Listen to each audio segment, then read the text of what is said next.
আসসালামু আলাইকুম শিক্ষার্থী বন্ধুরা, টেকনিক ইজি এডুকেশনে তোমাদের সবাইকে স্বাগত জানাচ্ছি। আমি মোহাম্মদ উজ্জ্বল।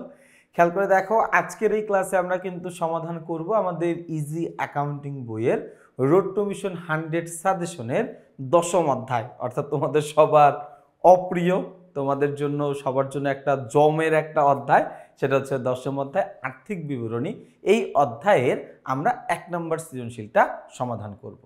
দেখো, অধ্যায় সহজ হোক বা কঠিন হোক, তোমার কাছে পছন্দনীয় হোক বা অপছন্দনীয় হোক, যেটাই হোক না কেন, আমাদের ইজি অ্যাকাউন্টিং বইতে আমরা কিন্তু প্রতিটা প্রশ্নের সমাধানের জন্য আলাদা আলাদা করে ভিডিও রেকর্ড করছি এবং এই ভিডিওটা কিন্তু তোমরা তোমাদের বইয়ে থাকা যে কিউআর কোডটি রয়েছে সেই কিউআর কোডটি স্ক্যান করলে এই ভিডিওগুলো তোমরা সবাই দেখতে পারবে। আচ্ছা, যাদের কাছে বই আছে তারা তো সবগুলো ভিডিওই দেখতে পারবে। যাদের কাছে বই নাই, অর্থাৎ এখন যারা হয়তো বা কেউ কেউ ইউটিউবে বা কেউ কেউ ফেসবুকে ভিডিওটা দেখছো, তো কিছু কিছু ভিডিও আমরা আসলে পাবলিক করে রেখেছি যাতে করে তোমরা আসলে বইটা সম্পর্কে জানো বা বইটাতে কি আসলেও কিউআর কোড দিয়ে আমরা কি পড়াচ্ছি কি না এটা সম্পর্কেও জানি তুমি আইডিয়া নিতে পারো। ওইটার জন্য আসলে এইভাবে তুমি কিছু কিছু ক্লাস হয়তো বা করতে পারতেছো। আচ্ছা, আমরা সবার প্রথমে চলে আসব সৃজনশীল নাম্বার 1 নম্বর সৃজনশীল। আচ্ছা, আমাদের 1 নম্বর সৃজনশীলে কি বলা আছে আমরা একটু দেখব। বলা আছে রাইমা এন্টারপ্রাইজের 2021 সালের 31শে ডিসেম্বর তারিখে রেওয়া মিল নিম্নরূপ। রাইমা ট্রেডার্সের 2021 সালের 31শে ডিসেম্বর তারিখে রেওয়া মিলটা নিচে দেওয়া আছে। আচ্ছা, রেওয়া মিলে কি কি আমাকে বলা আছে ভাইয়া? আমাকে মজুত পণ্য বলে দিছে 25,000 টাকা, ক্রয় ও বিক্রয় বলা আছে কত? 30,000 ও 1,25,000 টাকা, ফেরত দেওয়া আছে 5,000 আর 24,000 টাকা, বেতন দেওয়া আছে হচ্ছে 15,000 টাকা। এই বেতন দেওয়া আছে কত টাকা? বেতন দেওয়া আছে হচ্ছে আমাদের 15,000 টাকা, ভাড়া দেওয়া আছে 10,000 টাকা, আপ্যায়ন খরচ দেওয়া আছে হচ্ছে 700 টাকা, বহন খরচ দেওয়া আছে 2500 টাকা, বিজ্ঞাপন খরচ দেওয়া আছে 3200 টাকা, তারপরে হচ্ছে আমাদের বার্তা প্রাপ্তি দেওয়া আছে হচ্ছে 3,000 টাকা, কুড়িন সঞ্চিতি আমাদের দেওয়া আছে 1,000 টাকা এবং বিবিধ দেনাদার আমাদেরকে বলে দিছে 40,000 টাকা। এটা ছিল আমাদের রেওয়া মিলটা।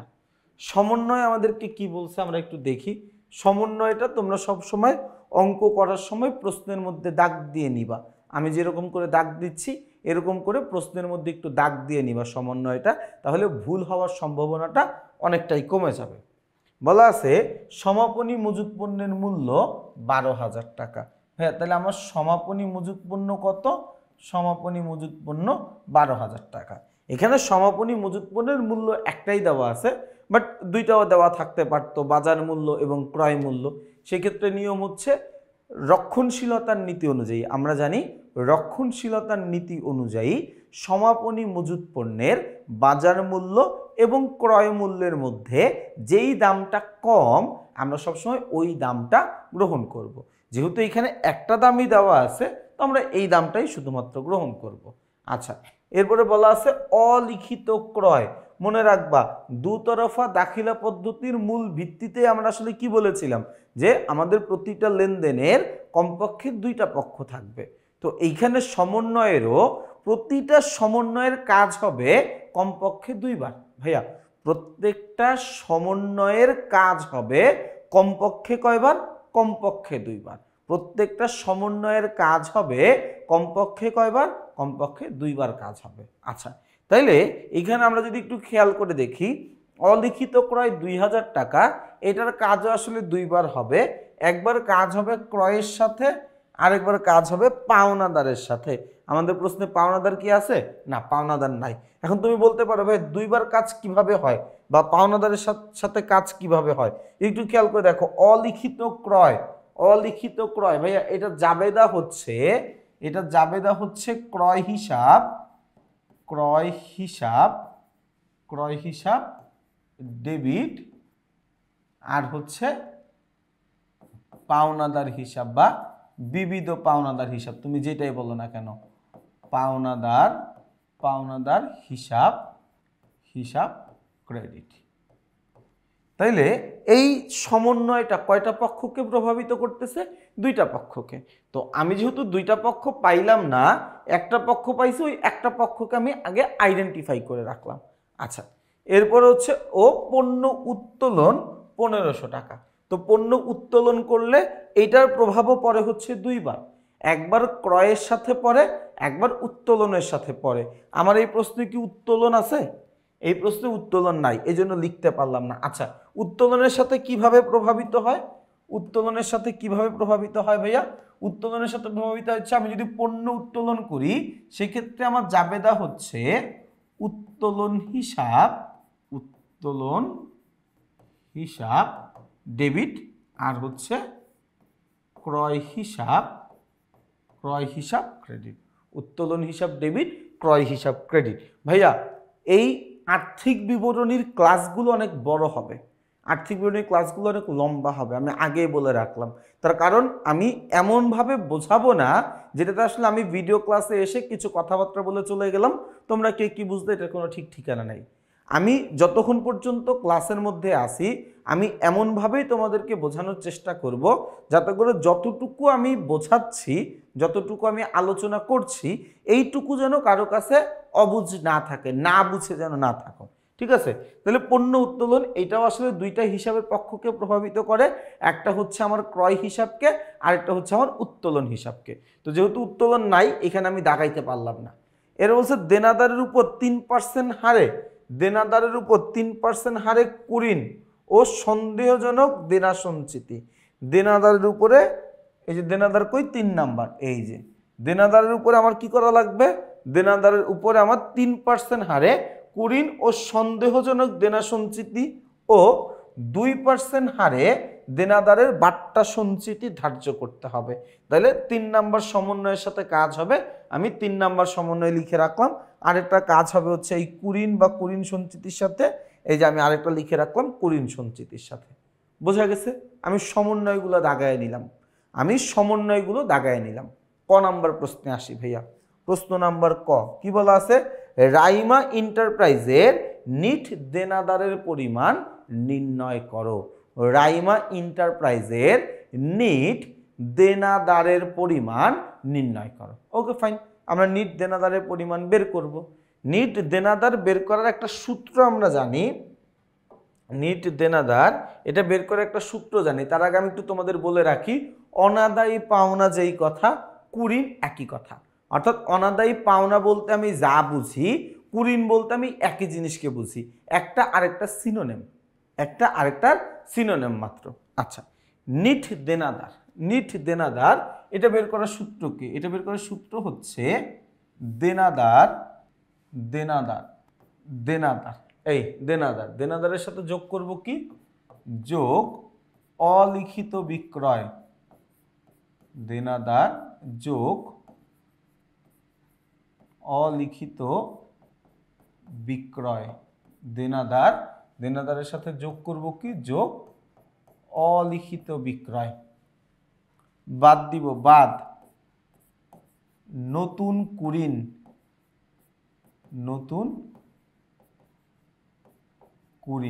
ভাইয়া এখানে নতুন কুঋণ না বলে আমি চাইলে বলতে পারতাম নতুন অনাদায়ী পাওনা।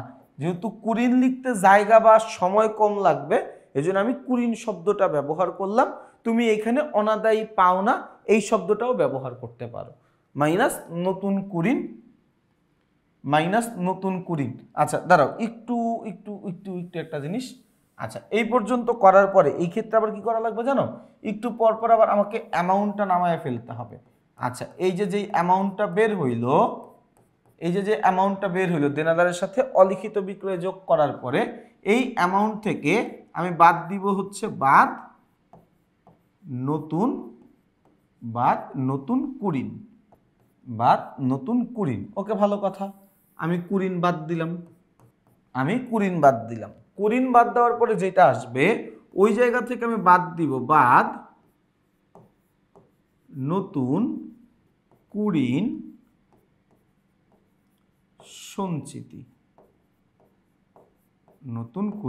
সঞ্চিতি। ওকে, ভালো কথা, আমরা এই জায়গা থেকেও বাদ দিলাম, এটাও আমরা বাদ দিলাম।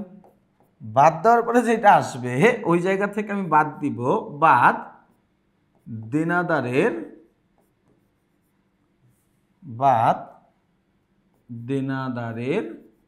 বাট্টা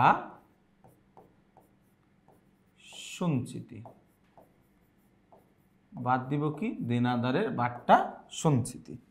ওকে, তাহলে এই জায়গা থেকে আমি দেনাদারের বাট্টা সঞ্চিতিটাও বাদ দিয়ে দিলাম। বাদ দেওয়ার পরে ভাই আমার যেটা আসবে, এটার নাম হচ্ছে আমার জন্য নিট। এটার নাম কি আমার জন্য? নিট দেনাদার। তাহলে ছকটা আমরা বের করে ফেললাম এখানে। দেখো এই পর্বগুলো বা এই ক্লাসগুলো একটু বড় হবে, তার কারণ আসলে প্রত্যেকটা ছক তোমাদেরকে বুঝায় আমি সামনের দিকে যাব। তাইলে এটা হচ্ছে আমার নিট দেনাদার বের করার সূত্র, তাই না? ওকে, তাইলে আমার প্রশ্নের দেনাদার এখানে দেওয়া আছে কত টাকা ভাইয়া? 40,000 টাকা। দেনাদার দেওয়া আছে কত টাকা? 40,000 টাকা, তাই না? তাইলে আমি এখানে লিখে নেই দেনাদার কত টাকা ভাইয়া? দেনাদার 40,000 টাকা। ওকে, দেনাদারের সাথে আমাকে যোগ করতে হবে যোগ অলিখিত বিক্রয়।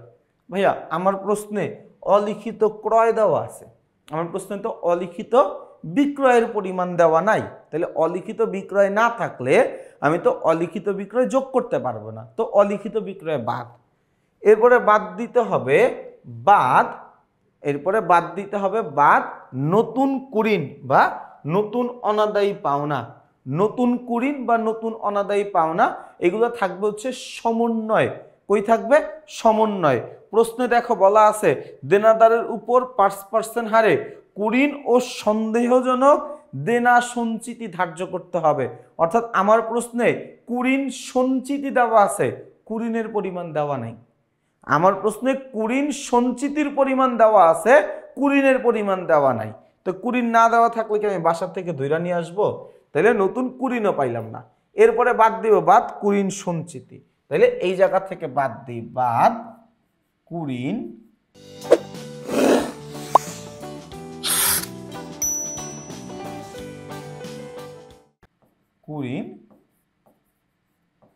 সঞ্চিতি।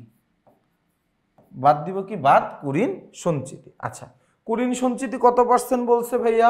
দেনাদারের উপর 3%। দেনাদারের উপরে 3% কুরিন সঞ্চিতি বলছে, তাই না?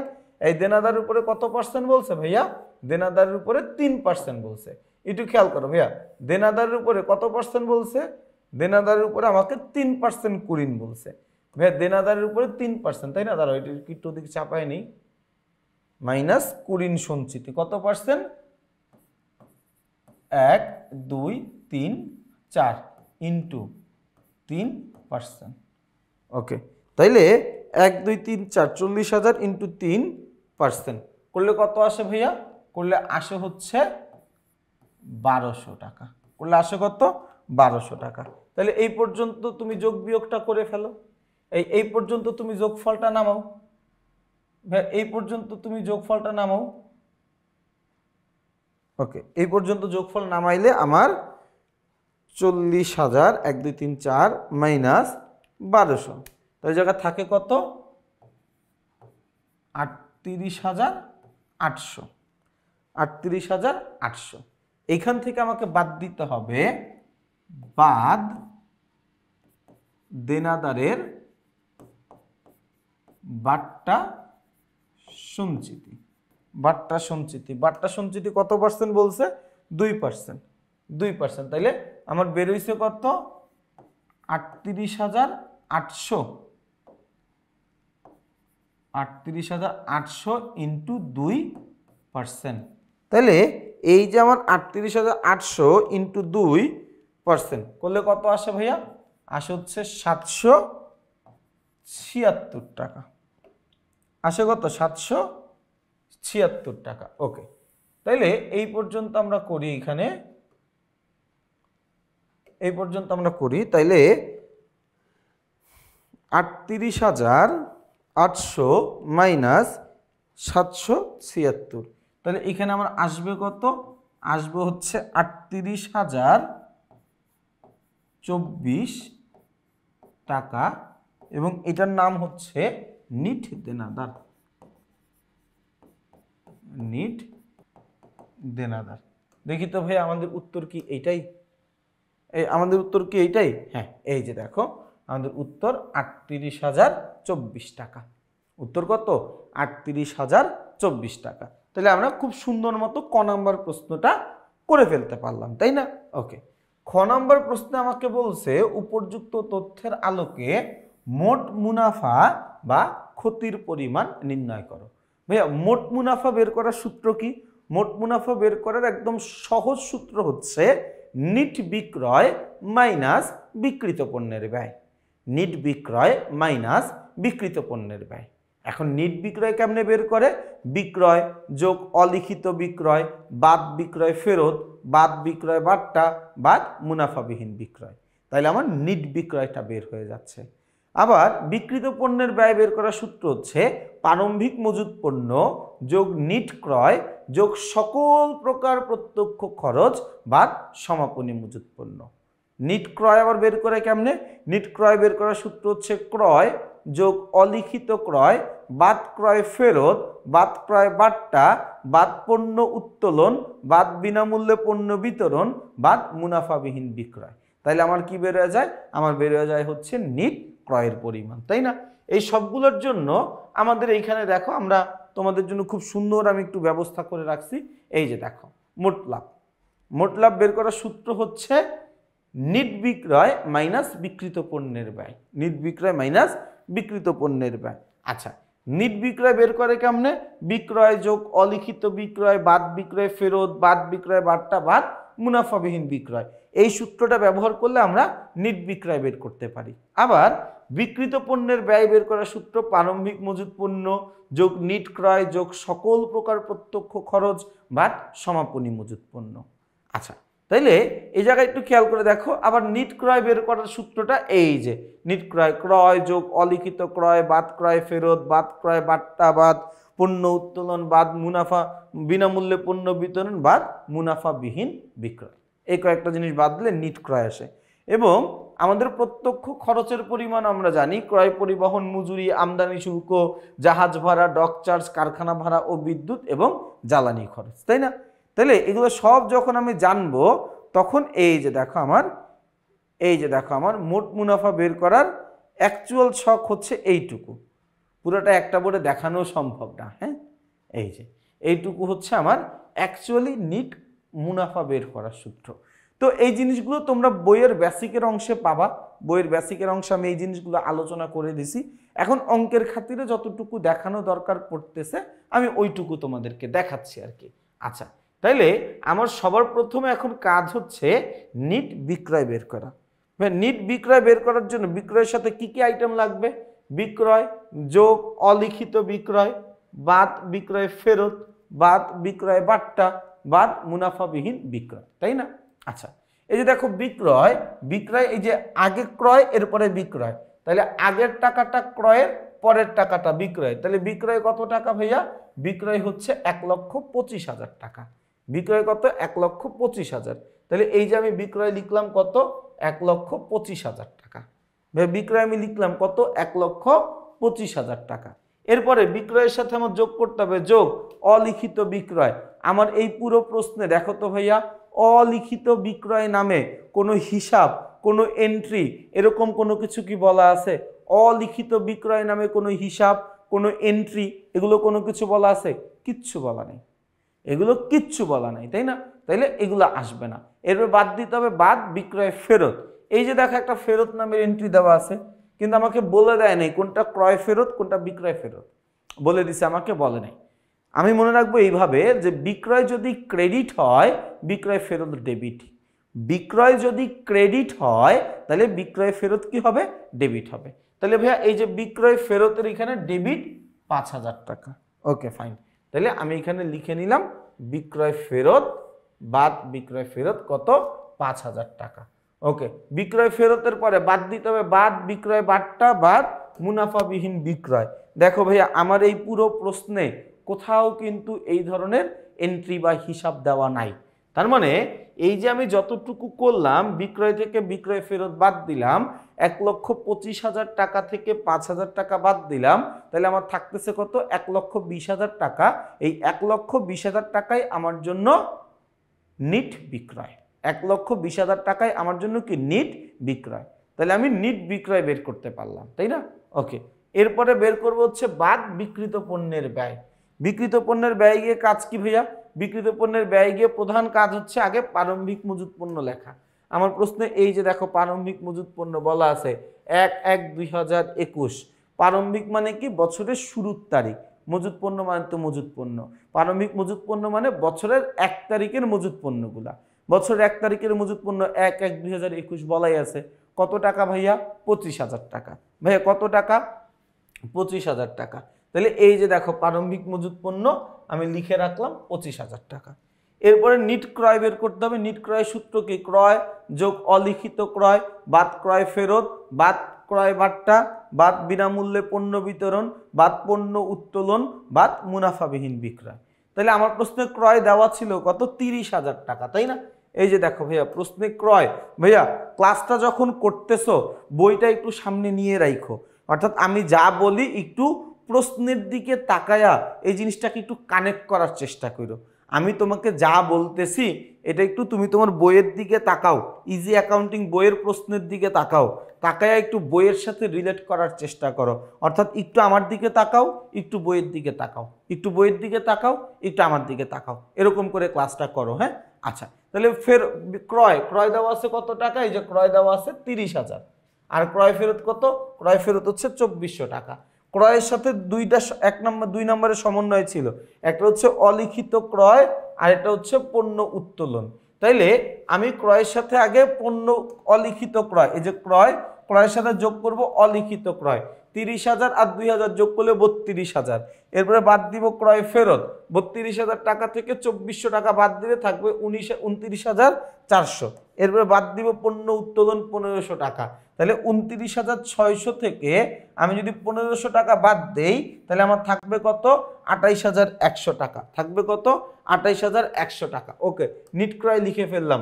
এরপরে আমরা আসি এখানে প্রত্যক্ষ খরচ খুঁজি। প্রত্যক্ষ খরচ শুধুমাত্র একটা আছে, বহন খরচ। বহন খরচ যেই কথা, পরিবহন খরচও একই কথা। পরিবহন একই কথা। কত দেওয়া আছে? 2,500 টাকা। তাহলে এই যে বহন খরচ আমি এখানে লিখলাম 2,500 টাকা। তাহলে 28,100, খেয়াল করো, 25,000, 28,100, 2,500, এই তিনটা যদি আমি যোগ করি তাহলে আমার আসে হচ্ছে 55,600। 55,600 টাকা থেকে আমি বাদ দিব সমাপনী মজুদ পণ্য। আমি বাদ দিব সমাপনী মজুদ পণ্য কত টাকা? 12,000 টাকা। 56,600 টাকা থেকে 12,000 টাকা বাদ দিলে থাকবে হচ্ছে 43,600 টাকা। এই 43,600 টাকার নাম হচ্ছে বিক্রিত পণ্যের ব্যয়। এই 43,000 টাকার নাম হচ্ছে বিক্রিত পণ্যের ব্যয়। ওকে, ফাইন। তাইলে এই যে নিট বিক্রয়, এই জায়গা থেকে বাদ দিতে হবে এই বিক্রিত পণ্যের ব্যয়টা। তাইলে 1,20,000 টাকা থেকে আমি বাদ দিব 43,600 টাকা। 1,20,000 টাকা থেকে আমি বাদ দিব 43,600 টাকা। তাহলে 1,20,000 মাইনাস 43,600, তাহলে আমার থাকবে কত? থাকবে হচ্ছে 76,400। থাকবে কত ভাইয়া? থাকবে হচ্ছে 76,400। তাইলে আমার মোট মুনাফার পরিমাণ কত? মোট মুনাফার পরিমাণ 76,400 টাকা। মোট মুনাফার পরিমাণ কত ভাইয়া? এই মোট মুনাফার পরিমাণ আমরা তাহলে বের করতে পারলাম খ নম্বরে 76,400 টাকা। বোঝা গেছে ভাই আমার কথাটা? ভাই আমার কথাটা কি, খ নম্বরটা কি বোঝা গেছে? আমাকে একটু বইল। আচ্ছা, গ নম্বরে আমরা আসি। রাইমা এন্টারপ্রাইজের মোট মুনাফা 72,500 টাকা ধরে, রাইমা এন্টারপ্রাইজের মোট মুনাফা 72,500 টাকা ধরে মোট মুনাফা আমার কত বের হয়েছে ওইটা সে দেখতে চায়নি। যদিও আমি খ নম্বরে মোট মুনাফা বের করছিলাম, আমার মোট মুনাফা বের হয়েছে 76,400। গ নম্বর প্রশ্নে বলছে যে ভাই তুমি খ নম্বরে মোট মুনাফা কত বাইর করছো এটা আমার দেখার দরকার নাই গা। তুমি খ নম্বরে মোট মুনাফা কত বের করছো এটা আমার দেখার দরকার নাই, এটা আমি দেখতে চাই না। আমি চাই তুমি আবার অঙ্ক করো যেখানে তুমি মোট মুনাফা ধরবা ৭২,৫০০, যেখানে তুমি মোট মুনাফা ধরবা ৭২,৫০০, অর্থাৎ মোট মুনাফা ৭২,৫০০ টাকা ধরে, মোট মুনাফা ৭২,৫০০ টাকা ধরে আমাকে কি বলছে, ধরে সমাপ্ত বছরের বিশদ আয় বিবরণী প্রস্তুত করো। ভাইয়া বিশদ আয় বিবরণীর পাঠ হচ্ছে 3টা, বিশদ আয় বিবরণীর পাঠ হচ্ছে 3টা। কি কি পাঠ ভাইয়া? 1 নম্বরে হচ্ছে মোট মুনাফা, 1 নম্বরে কি, 1 নম্বরে হচ্ছে মোট মুনাফা, 2 নম্বরে হচ্ছে পরিচালন মুনাফা, 2 নম্বরে হচ্ছে পরিচালন মুনাফা, 3 নম্বরে হচ্ছে নিট মুনাফা, 3 নম্বরে হচ্ছে নিট মুনাফা। আমার বিশদ আয় বিবরণীর ধাপ হচ্ছে এই 3টা। এর মধ্যে মোট মুনাফা আমাকে বলে দিছে, মোট মুনাফা আমাকে বলে দিছে ৭২,৪০০ বা ৬০০ সামথিং কিছু একটা বলে দিছে। এটা বলে আমাকে বলছে বিশদ আয় বিবরণী করো। তার মানে মোট মুনাফা সে আমারে দিয়ে দিছে, দিয়ে বলছে বিশদ আয় বিবরণী প্রস্তুত করো। তার মানে আমার পরিচালন মুনাফা আর নিট মুনাফা করতে হবে, আমার পরিচালন মুনাফা আর নিট মুনাফা করতে হবে, তাই না? ওকে, তাইলে এখান থেকে আমি পরিচালন মুনাফা আর নিট মুনাফা করব। এটার একটা ছক আমরা সবাই জানি, এই যে দেখো নিট মুনাফা বা নিট লাভ, এটা বের করার সূত্র কি, মোট মুনাফার সাথে আমাকে বাদ দিতে হবে পরিচালন ব্যয়। মোট মুনাফা থেকে আমি যখন পরিচালন ব্যয় বাদ দিব, যেটা আসবে সেটা হচ্ছে আমার পরিচালন মুনাফা। পরিচালন মুনাফার সাথে আমি অন্যান্য আয়ের পরিমাণ যোগ করব, অন্যান্য ব্যয়ের পরিমাণ বিয়োগ করব, অন্যান্য আয়ের পরিমাণ যোগ করব, অন্যান্য ব্যয়ের পরিমাণ বিয়োগ করব। তাইলে আমার কি চলে আসবে ভাইয়া, নিট মুনাফা চলে আসবে। ওকে, তাইলে পরিচালন ব্যয়গুলা কি কি ভাইয়া, সব যত ধরনের ব্যয় আছে সবই কি আমার জন্য পরিচালন ব্যয়, তাই না?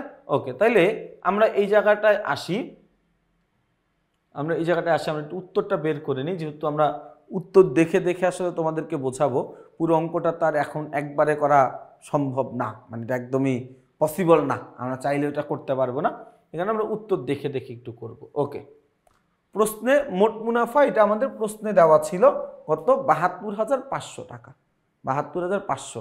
এটার সাথে বাদ দিতে হবে, বাদ পরিচালন ব্যয়ের পরিমাণ, বাদ পরিচালন ব্যয়ের পরিমাণ। আমরা দেখি আমাদের প্রশ্নে কি কি পরিচালন ব্যয় ছিল, আমাদের প্রশ্নে কি কি পরিচালন ব্যয় ছিল, একটু পরিষ্কার করে দিই। দাঁড়াও, আল্লাহ, এটা সব পরিষ্কার করে ফেললাম, এর তো ব্যাগে যাওয়ারও তো মনে কোনো সিস্টেম নাই, আছে?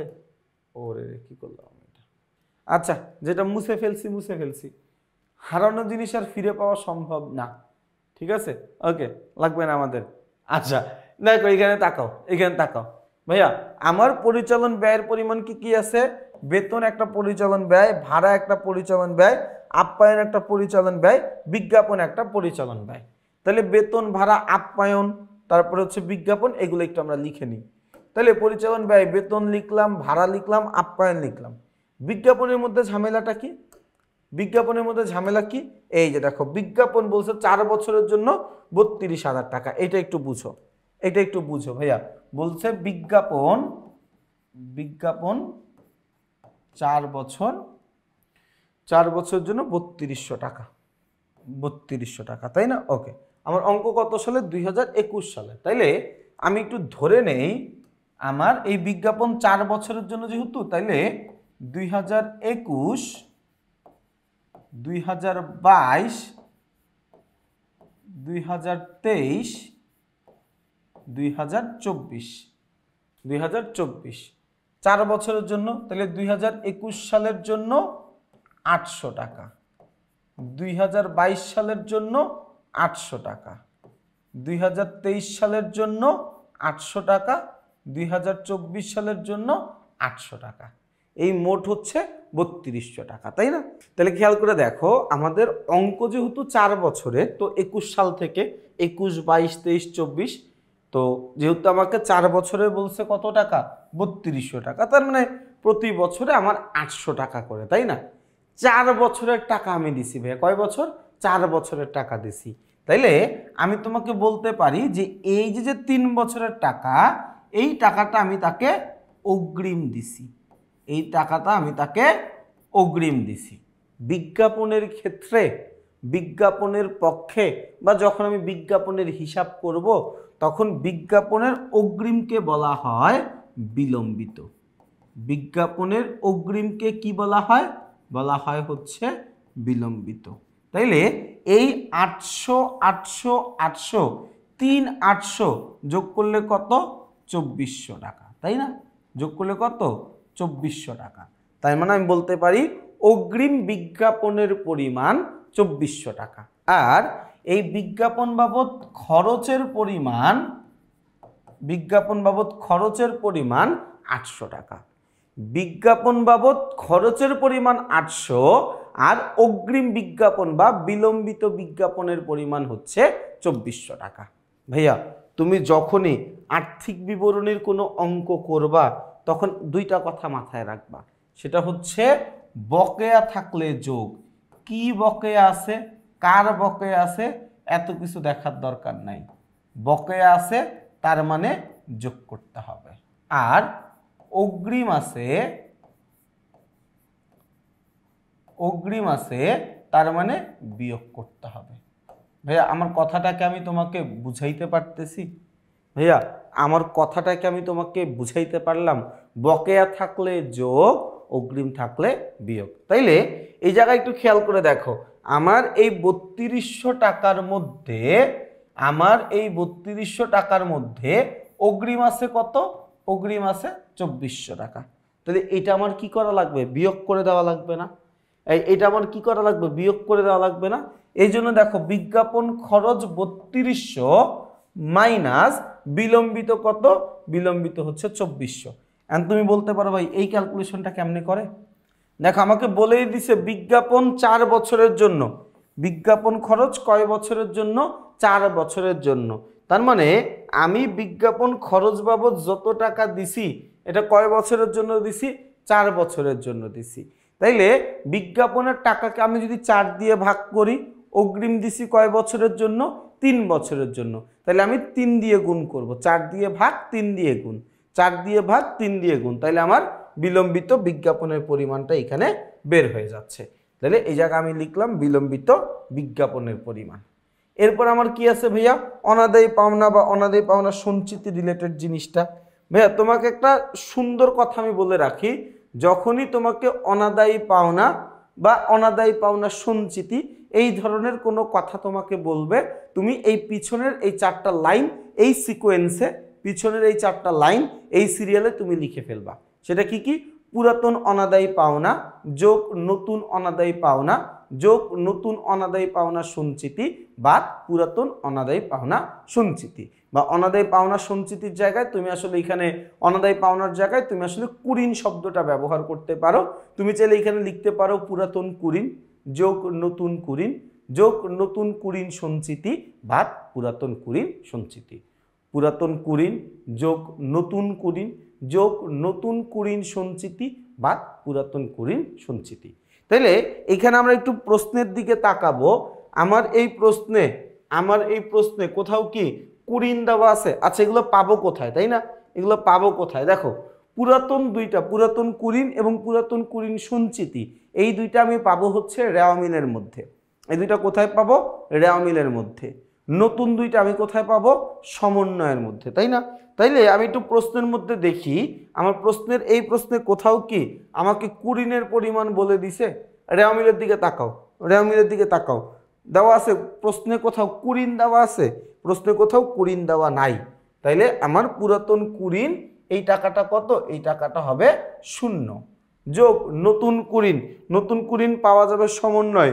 সমন্বয়ে দেখো কি বলছে? দেনাদারের উপর 3% হারে কুরিন ও সন্দেহজনক দেনা সঞ্চিতি ধার্য করতে হবে। তার মানে নতুন কুরিন সঞ্চিতি দেওয়া আছে, নতুন কুরিন দেওয়া নাই গা, নতুন কুরিন দেওয়া নাই। তাহলে নতুন কুরিন যদি দেওয়া না থাকে তাহলে আমি লিখবো কোন জায়গা থেকে? নতুন কুরিন যদি দেওয়া না থাকে আমি লিখবো কোন জায়গা থেকে? তাহলে নতুন কুরিনও কত হবে? 0 যোগ নতুন কুরিন সঞ্চিতি। নতুন কুরিন সঞ্চিতি ভাইয়া আমরা ক নাম্বার প্রশ্নে বের করছিলাম? নতুন কুরিন সঞ্চিতি আমরা ক নাম্বার প্রশ্নে বের করছিলাম? কত? এই যে কুরিন সঞ্চিতি কত টাকা বাইর করছিলাম ভাইয়া? নতুন কুরিন আমরা বাইর করছিলাম 1200 টাকা। কত টাকা? 1200 টাকা। ক নাম্বারে আমি বের করছিলাম, তাই না? এই ক নাম্বারে বের করছিলাম কত? 1200 টাকা। তাহলে এখানে লিখি আমি 1200 টাকা, 1200 মাইনাস পুরাতন কুরিন সঞ্চিতি। মাইনাস করতে হবে কি? পুরাতন কুরিন সঞ্চিতি। মাইনাস করতে হবে কি? পুরাতন কুরিন সঞ্চিতি। আমার প্রশ্নে পুরাতন কুরিন সঞ্চিতির পরিমাণ দেওয়া আছে কত? এই যে কুরিন সঞ্চিতি দেওয়া আছে 1000 টাকা। তাহলে বাদ দিব এখানে 1000 টাকা। বাদ দিব কত? 1000 টাকা। ভাইয়া তুমি যখনই বাদ দিবা এখানে থাকবে তাহলে কত ভাইয়া? থাকবে হচ্ছে 200 টাকা। তাইলে আমার আর্থিক অবস্থার বিবরণীতে পরিচালন ব্যয়ে কুরিনের জায়গায় আসবে কত? এই যে দেখো আসবে কত? 200 টাকা। তুমি একটা কাজ করতে পারো, তুমি এই দুইটা লাইনের বদলে এই 4টা লাইন লিখবা। এই 4টা লাইন লিখবা, হুবহু এইভাবেই লিখবা। টাকার অঙ্ক না থাকলে শূন্য লিখবা। আমি জানি তোমাদের ম্যাক্সিমামের সমস্যাই হচ্ছে কুরিনের মধ্যে, তো কুরিন থাকা মানে এই 4টা লাইন আমি লিখবো। লিখে যেটা টাকার অঙ্ক থাকবে লিখবো, যেটা টাকার অঙ্ক থাকবে না আমি লিখবো না। না লিখে আমি কি করবো ভাইয়া? না লিখে আমি ডিরেক্ট করে ফেলবো। তাইলে এই দুইটা লাইনের বদলে আমরা চাইলে কি করতে পারি? ওই 4টা লাইন লিখতে পারি। লিখে আমরা যোগ বিয়োগ করে দেখবো আমার উত্তর এখানে আসবে কত? 200 টাকা।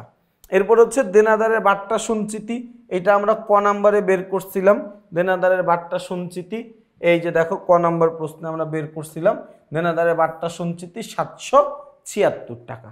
দেনাদারের বাট্টা সঞ্চিতি কত? 776 টাকা। 776 টাকা। তাহলে এই যে দেখো দেনাদারের বাট্টা সঞ্চিতি 776 টাকা। এখন আমি এই 15,000, 10,000, 700, 800, 200, 776 এই কয়েকটা জিনিস যখন আমি সবগুলা যোগ করলে আমার এখানে আসবে হচ্ছে 27,476। আসবে কত? 27,476। কত আসবে? 27,476। কত আসে? 27,476। সবগুলো মিলে যোগ করলে কত? 27,476। Okay fine. তাইলে আমার মোট মুনাফা দেওয়া ছিল 72,500। মোট মুনাফা দেওয়া ছিল 72,500। আমি যদি 72,500 টাকা থেকে ভাইয়া আমি যদি 72,500 টাকা থেকে বাদ দিয়ে দেই 27,476 টাকা, তাইলে আমার থাকে কত? 45,024 টাকা। এবং মোট মুনাফা থেকে পরিচালন ব্যয়ের পরিমাণ বাদ দিলে আসে কি? পরিচালন মুনাফা। এই যে দেখো মোট মুনাফা ছিল আমার 72,500, পরিচালন ব্যয় বের করছি 27,476, বাদ দিয়ে দিলাম, তাহলে আমার থাকে কত? 45,024 টাকা। এবং এই 45,024 টাকার নাম হচ্ছে পরিচালন মুনাফা। যদি অ্যামাউন্টটা আমার নেগেটিভ আসতো, অ্যামাউন্টটা যদি আমার মাইনাস ফিগার আসতো, তাহলে এটাকে আমরা বলতাম পরিচালন ক্ষতি। যেহেতু অ্যামাউন্টটা আমার পজিটিভ আসছে, প্লাস আসছে, তার মানে এটা হচ্ছে আমার জন্য পরিচালন মুনাফা। ওকে, এই পরিচালন মুনাফার সাথে যোগ করব অন্যান্য আয়, বিয়োগ করব অন্যান্য ব্যয়। অন্যান্য আয়ের মধ্যে শুধুমাত্র আমার প্রশ্নে বাট্টা প্রাপ্তি আছে। অন্যান্য আয়ের মধ্যে শুধুমাত্র আমার প্রশ্নে বাট্টা প্রাপ্তি আছে। তাহলে বাট্টা প্রাপ্তি 3,000 টাকা যোগ করি 48,024 টাকা। অন্যান্য ব্যয় বলতে কোনো কিছু আমার এই প্রশ্নে নাই, না থাকলে নাই ভাইয়া। যেই জিনিসটা নাই ওইটার জন্য আফসোস করার কোনো দরকার নেই। যেটা থাকবে আমি ওটা লিখবো, যেটা থাকবে না আমি ওটা লিখবো না। আমার কাজ হচ্ছে পরিপূর্ণভাবে ছকটা মুখস্থ করা, অর্থাৎ কোন কোন এন্ট্রি আসতে পারে এমন সকল এন্ট্রিগুলো লিখে ফেলা। যেই এন্ট্রিগুলো আসতে পারে এমন সকল এন্ট্রিগুলো লিখে ফেলা। যখন যেই এন্ট্রি আসতে পারে এমন সকল লেনদেন, এমন সকল এন্ট্রিগুলো যখন আমি যোগ করে ফেলবো, যখন আমি বের করে ফেলবো, আমি যখন মুখস্থ করে ফেলবো, তখন যেটা থাকবে আমি ওইটা এমনি বুঝবো, আচ্ছা এটা আছে এটা নাই। যেটা থাকবে আমি ওইটা লিখবো, যেটা থাকবে ওটা লিখবো না। কিন্তু মুখস্থ করতে তো সমস্যা নাই, মুখস্থ থাকা লাগবে। আমার মাথায় থাকা লাগবে, ঠিক আছে? তাহলে ভাই আমার এই প্রশ্নে নিট মুনাফা বেরোচ্ছে কত? 48,024 টাকা। 48,024 টাকা, তাই না ভাই? আমি জানি যে আমরা এই পর্বটা কিছুটা বড় করে ফেলেছি, হয়তো বা প্রায় হচ্ছে 40, 42 বা 45 মিনিটের একটা পর্ব হয়ে গেছে একটা সৃজনশীল সমাধান করার জন্য, কিন্তু কিছু করার নাই তো ভাইয়া। অধ্যায়টার নাম কি? আর্থিক বিবরণী। এই আর্থিক বিবরণীর অঙ্কগুলো আমি তোমাদেরকে ঠিক এইভাবেই এই প্রশ্নে যতটা ভেঙে চুরে বোঝানোর চেষ্টা করলাম, সামনের অঙ্কগুলোতে আরও বেশি ভেঙে বোঝানোর চেষ্টা করব, যাতে করে তুমি যেই প্রশ্নটা করবা ওই প্রশ্ন দিয়ে তুমি যেন পরবর্তীতে আরও 4-5টা প্রশ্নের সমাধান করতে পারো। তো যদি তোমাদের আর্থিক বিবরণীর 2য় নাম্বার প্রশ্নে কোনো সমস্যা মনে হয়, তাহলে তুমি দ্বিতীয় প্রশ্নের শুরুতে থাকা 2 নম্বর প্রশ্নের শুরুতে থাকা কিউআর কোডটি স্ক্যান করলেই তুমি আমার ক্লাসটি দেখতে পাবে। এবং যারা যারা এখনও বইটা সংগ্রহ করো নাই, তাদেরকে বলবো খুব দ্রুত সময়ের মধ্যে বইটা সংগ্রহ করো। দেখো তোমরা একটা ক্লাস দেখতে পাচ্ছ যে আমি আর্থিক বিবরণীটা কত ব্যাখ্যা বিশ্লেষণ করে তোমাদেরকে বোঝাইলাম। তো এরকম করে আমাদের আর্থিক বিবরণীর অধ্যায়ে আমি প্রায় 25টা সৃজনশীল প্রশ্ন রেখেছি। 25টা সৃজনশীল প্রশ্নই তুমি 25টা ভিডিও লেকচারের মাধ্যমে আমি নিজে তোমাদেরকে সমাধান করে দেওয়ার চেষ্টা করব ইনশাআল্লাহ।